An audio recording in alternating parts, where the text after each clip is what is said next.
Joining us now on the phone, we have Pamela Yellen. She is the author of Bank on Yourself. Pamela, are you there? I am here, Heather. Good morning. Good morning. Thank you so much for joining us. We have a picture of her website up right now. Tell us a little bit about your book. Well, for more than 20 years, my husband and I have been doing all the right things financially, and we have little or nothing to show for it, like so many people that I've talked to, other than the money that we put in a whole lot of sleepless nights. So we figured that maybe it was us. You know, maybe we were just not good at this. So what we did is we decided to hire 3 of the country's top financial planners and money managers, and all 3 of them ended up losing us money during the longest running bull market in history. So the reality is that if what we have been taught to do were actually working, then why are so many Americans wondering if they'll ever be able to retire and what they're going to have to give up to do it?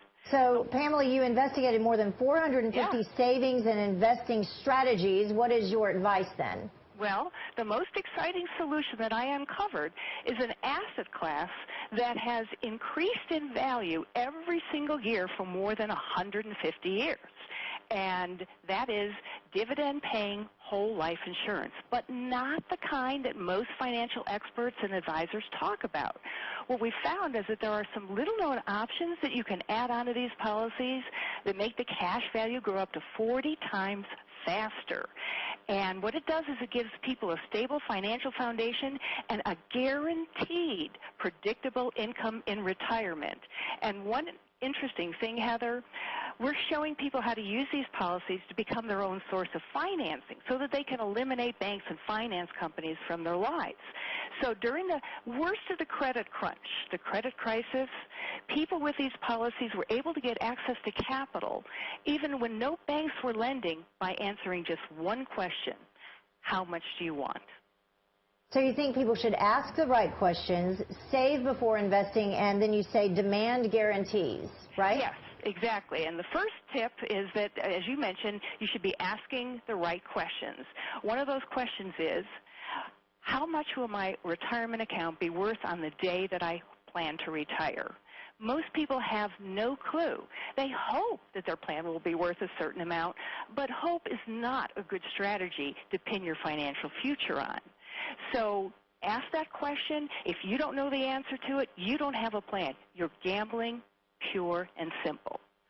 The second tip is that you should save before you invest.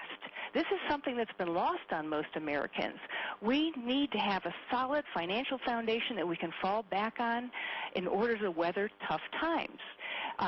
71% of all workers, according to a recent survey, said that they would have trouble meeting their current financial obligations if their paycheck were delayed by even 1 week.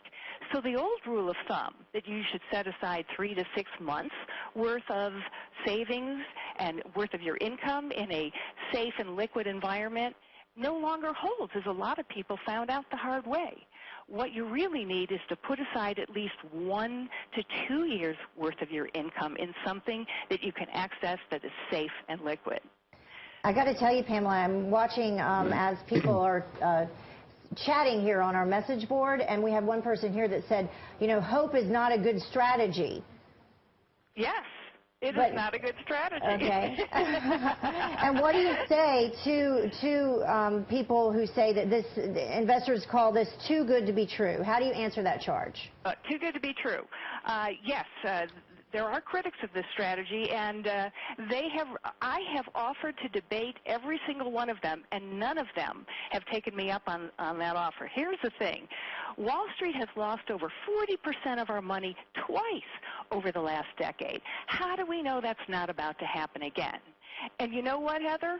Wall Street got rich when we were losing our shirts, because Wall Street gets paid big bucks whether we win or lose. And here's what Wall Street won't tell you. The Dow is above 12,000 right now.